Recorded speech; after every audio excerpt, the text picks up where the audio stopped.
Cyrene is the creator of Amphoreus.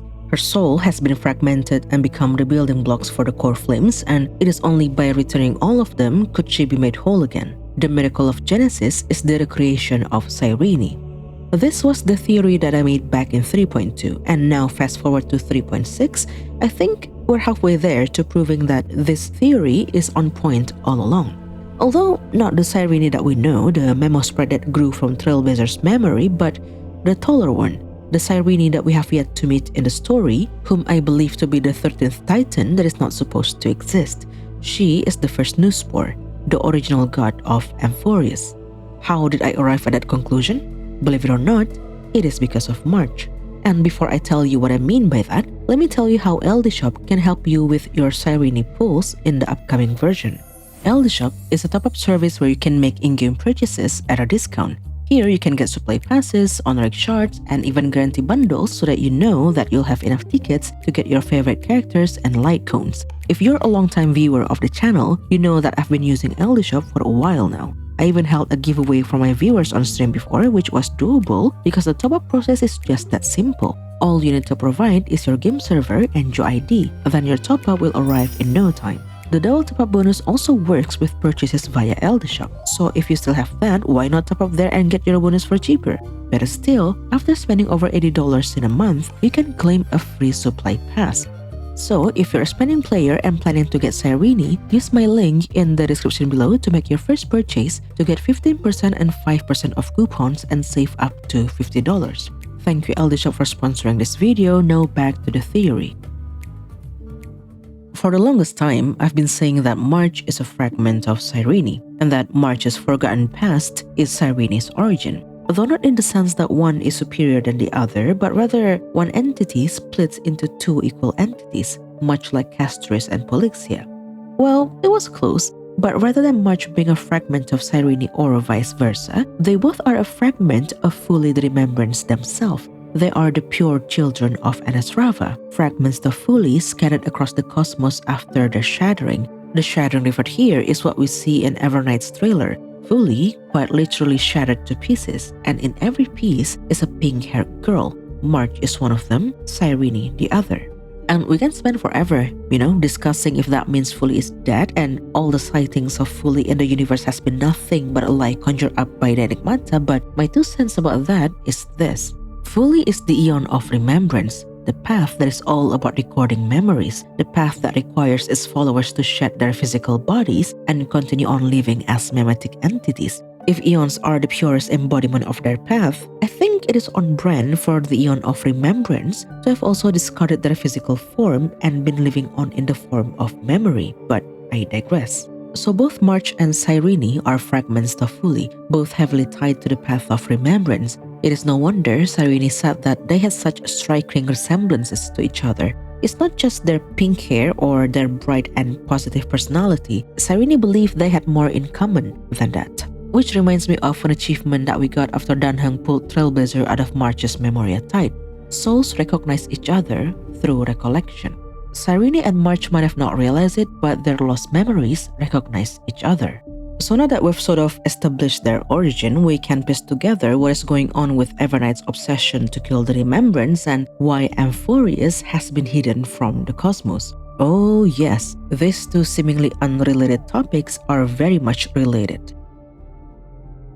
March had a hunch on what Everknight's intention was. She knew Everknight had been hiding in the deepest corner of her mind, and she only came out when March was in danger. The reason Everknight has been hiding is that she doesn't want to be detected by people from the Garden of Recollection. According to Everknight, these people had reached out their claws to get a piece of March for their own gain. Angered at the exploit, Everknight buried this memory away and created a new persona that remembered none of that terrible experience. A new persona who later called herself March 7th. March is the side of Everknight that she wants the world to see, free of all the bad memories of her past.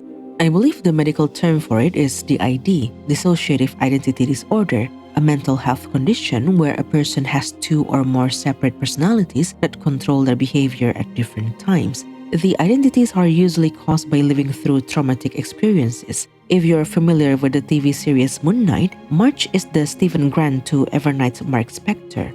So to not attract the garden's attention, Evernight let March take control of the body while she slumbers in her mind. But what is it that the garden wants? What is it that Evernight is running away from? See, it is agreed by many across the cosmos that the Garden of Recollection was founded by the pure children of Anasrava, at least by one of them. Remember, fully was shattered. There are more than just two fragments. One or some of them founded the garden. So from now on, for simplicity's sake, when I say the garden, I mean the pure children of Anasrava who founded the Garden of Recollection. What they want is to find all the other fragments of Fully, March included. They've managed to capture her before, and it was this experience that Evernight erased from March's memories. That is why the memo snatchers that Black Swan encountered could say that Evernight was the garden's nemesis. They have encountered her before.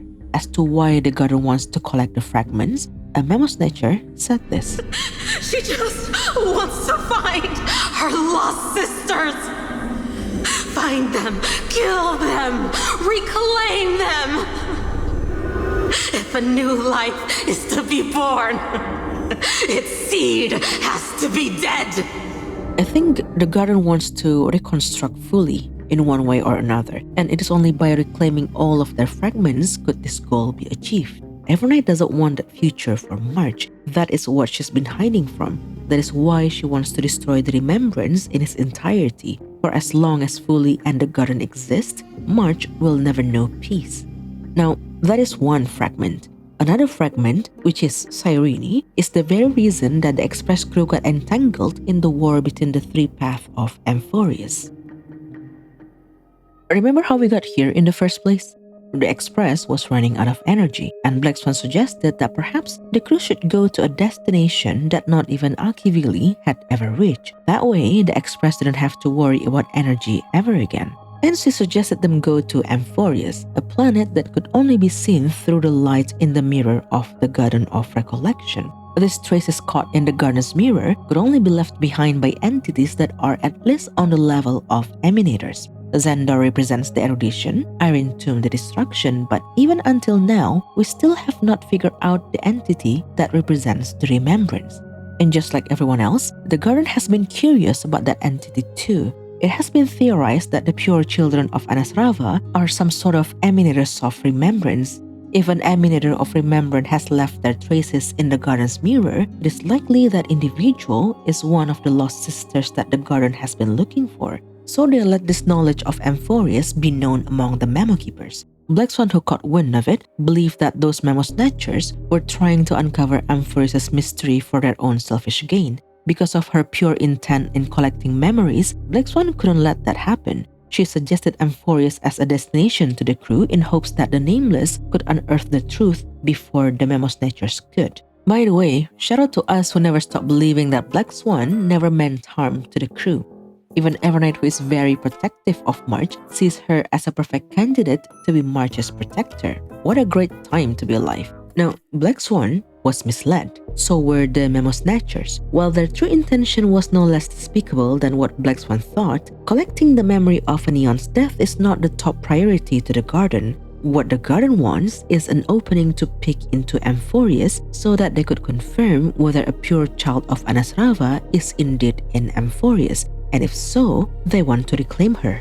They let memo keepers lead people to the planet, hoping that the right one would show up and break through the barrier, and the right one eventually did. Enter the Express crew. That world's surrounded by a mass of chaotic material. That white band of light has already foiled our plans multiple times.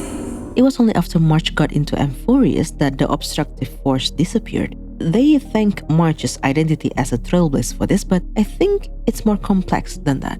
See, when March got into Amphoreus, she arrived at the Great Tomb of the Nameless Titan. The scepter took her for an unwanted presence in the simulation and was ready to terminate her, but before it could, another protocol took over and basically told the scepter to relax. March is not an anomaly, she doesn't need to be terminated. Then it sent her to the same ER as the one Trailblazer arrived at, but 100 years earlier. This was when March started traveling for 97 days, trying to find a way to protect Trailblazer and Dunhung upon arrival before she finally turned to Evernight for help. Evernight did as March wished, and that was how the firewall was neutralized. So, what allowed March to neutralize the firewall was not her power as a nameless, but Evernights' power. What gave her the chance to disable the firewall in the first place was that other protocol that stopped her from being terminated. And remember who was it that March encountered right before she entered Amphoreus? Cyrene. Ripple of past Reverie. A ripple of the remembrance that protected March from the Memo Snatchers and transported her into the tomb. At first, Cyrene tried to stop March from going to Amphoreus, but after knowing that March had friends that she wished to protect, Cyrene respected that decision and let her go. Perhaps this exchange was sort of like Cyrene granting access to March to enter the simulation, and once that permission was detected, March was no longer seen as an anomaly. Cyrene is that firewall that has been keeping Amphoreus out of the garden's reach. She allowed March to enter safely because she knew March was part of the group of heroes that she has been waiting for. I mean, isn't it weird that this is what she said as March was walking away and into Amphoreus? Your story awaits, March. Make it an epic one. For someone who claimed to not remember much of her memories, she seemed like she knew exactly what was going to happen to March, as if she knew March would be sent deep into the extrapolation and be part of the Flame-Chase journey. I've always found that weird. So, Cyrene is the firewall of Amphoreus. She is that hypothetical emanator of remembrance that has left her traces in the garden's mirror, the lost pure child of Anasrava that the garden's been looking for. And now comes the interesting part. How is the Cyrene that we've known so far related to the tall Cyrene in the tomb? Believe it or not, the answer is still related to March. When she introduced herself to March, Cyrene said that her name means ripple of past reverie. Evernight referred to her as a ripple of the remembrance. Ripples happen when something is dropped on a stagnant surface. Now, when Evernight agreed to help March protect Trailblazer and Danheng, this is what she said. Fine. Let me drop a single pebble into these stagnant waters and watch the ripples reshape everything. But you must polish this pebble with your own hands, and it will require all of your memories. She would drop a pebble polished by March's memories to create ripples in the hypothetical stagnant waters of Amphoreus. Cyrene is a ripple of remembrance, a ripple created after someone dropped a pebble in the stagnant waters. If March had to offer up all of her memories to protect her companions and disable the firewall, I think it is safe to assume that the pebble that created Cyrene was also polished using somebody else's memories. They used up all of their memories, thus creating these ripples of remembrance, who in turn kept Amphoreus out of the garden's reach. This someone is none other than the tall Cyrene in the tomb, the same person that mini Cyrene has been reading stories to. See, in the tomb, Danheng and Trailblazer saw memories of past Cyrenes telling stories to an unknown listener. She said she did that because she didn't want those stories to be just her memories alone. She wanted to share these memories to that listener. Now, let's assume that I'm right. That tall Cyrene is both the unknown listener and the person who gave up her memories, thus creating mini Cyrenes. That means tall Cyrene is no more. Just like March, who was reduced to nothing but a weak memo sprite after offering up her memories. March managed to regain her form after she slid into her camera. She reformed herself by drawing memories from the camera's photos, pictures that contain her trailblazing journey. The stories that Cyrene wrote in the As of Written are stored in light cones, cards that can hold memories. So, what if Cyrene was reading the stories to tall Cyrene so that tall Cyrene could gradually regain her physical form, just like March did? This is why the tomb was empty when Evernight arrived there. Much like March that was pretty much non-existent after she gave up her memories, the one who resided in that tomb was not physically there anymore because she had given up her memories too. This is why we've never met tall Cyrene, and what's left of her are only the ripples of past reverie. And the reason she did that, just like Evernight, she's also been hiding from the garden. When Cyrene said that she and March had more in common than just their hair color and personality, this is what she meant. She knew exactly what March was going through because she's been going through the same thing. The Demiurge is the 13th Titan that never existed, an identity that Xandar hopes that the Scepter would assume once it sees the droid head. Since the Scepter is where the simulated world of Amphoreus originates from, where the 12 Titans are from, we can say that the Scepter is the creator of the Titans, right? Which means the 13th Titan is also the first, the original god who created the other Titans. The 13th Titan that is also the first, the Titan that are not supposed to exist but did. If you are familiar with the story of Elysia from Honkai Impact, doesn't this sound just like a description of her? Anyhow, Xandar said that the Demiurge never existed, but he also said that he killed that Titan with his own hands. Always one truth and a lie with this genius. And here's the funny thing. He said that he didn't keep the word Demiurge hidden away in his mind out of fear, but simply because he forgot about it. He forgot.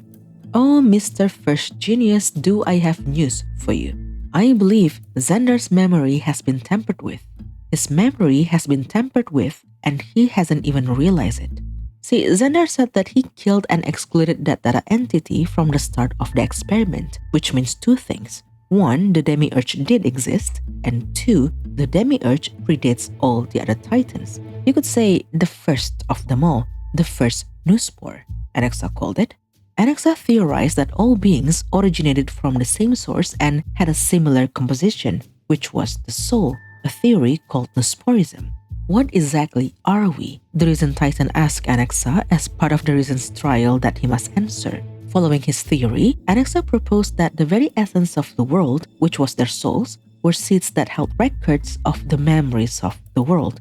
They were the buds that sprouted from the seeds, becoming new extensions of the world. He was saying that they were memories and were born from a seed of one, an answer that did satisfy Xerxes and made him the risen demigod. However, with this proposed answer came another question from the Titan, a question that Anaxa couldn't answer and said that they should just leave to the next generations of humanity to answer. The question is this: if they were born from memories, then where did the first memories come from? Whose memories were these that created Amphoreus?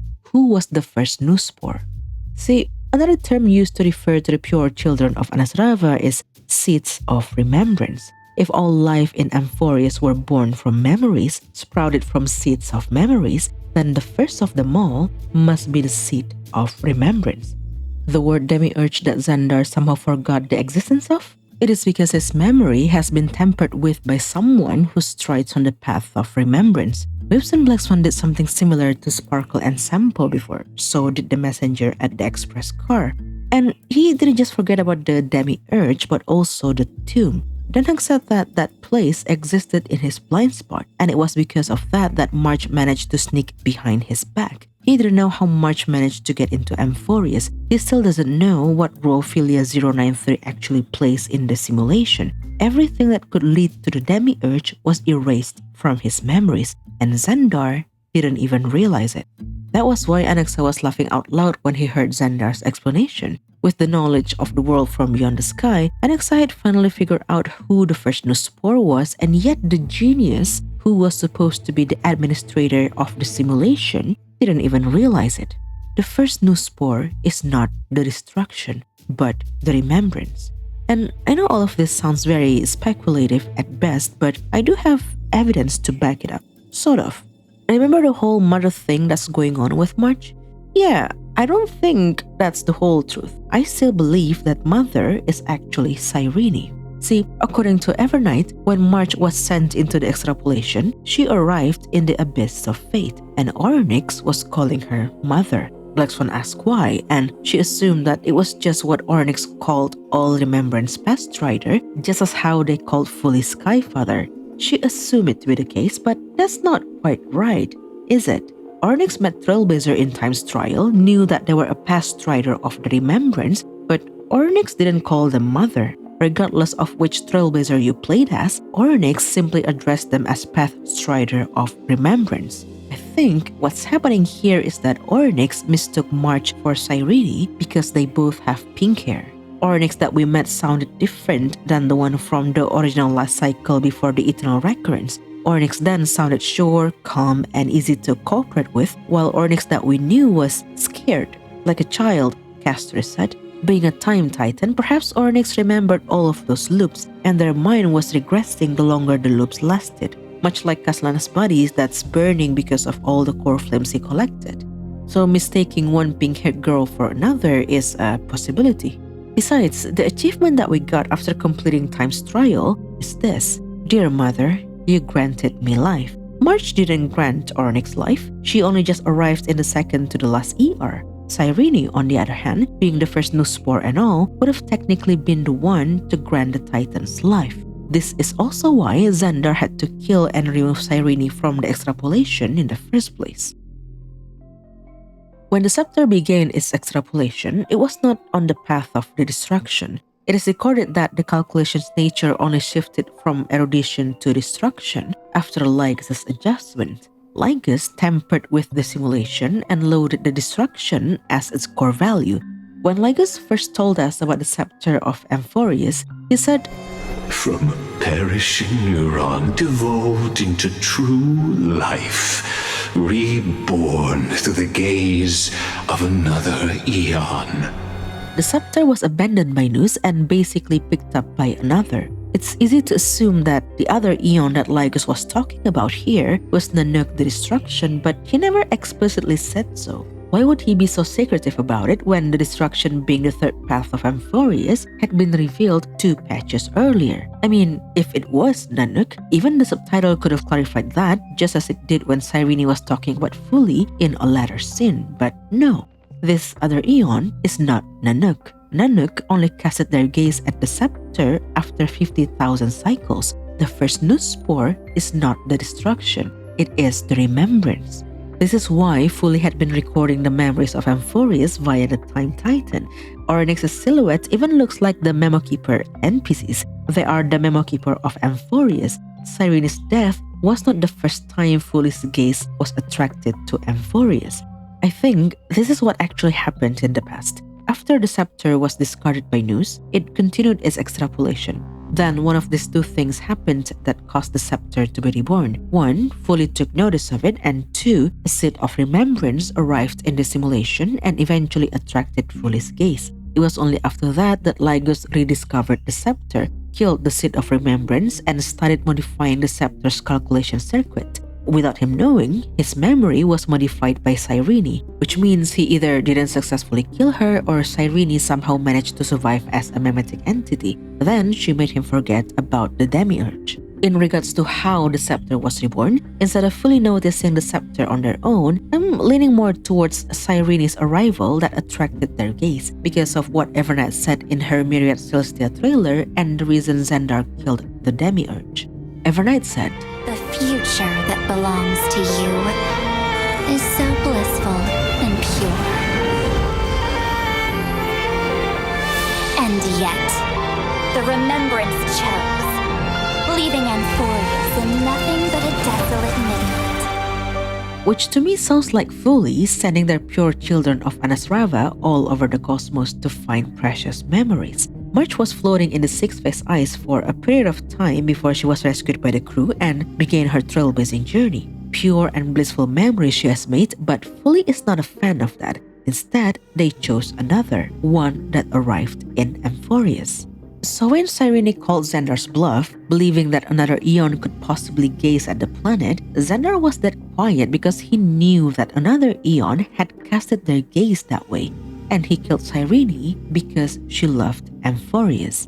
Xandar wants the scepter to believe that it is merely a discarded creation that has been abandoned by its creator so that it would grow hateful of Nous. Hatred is the driving force of the destruction. Kaslana's hatred of Nanook was so immense that it earned him a gaze from the Eon, proving himself to be the perfect factor of the destruction. Xandar killed the Demiurge because it was the only way to make Irene complete. Cyrene loved Amphoreus, and if the scepter that was made to believe that it was just an abandoned creation found this contradicting fact in the system, it would encounter an error. Xandar couldn't afford that.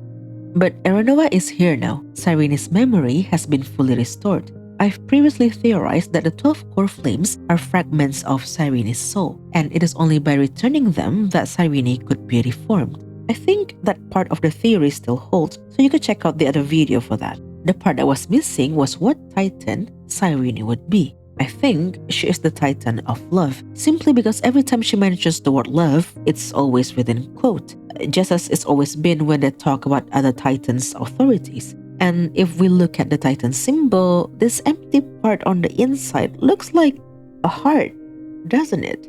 2 hearts if you count the upside down one as well. Maybe Cyrene will break that in half and share with Trailblazer, who knows.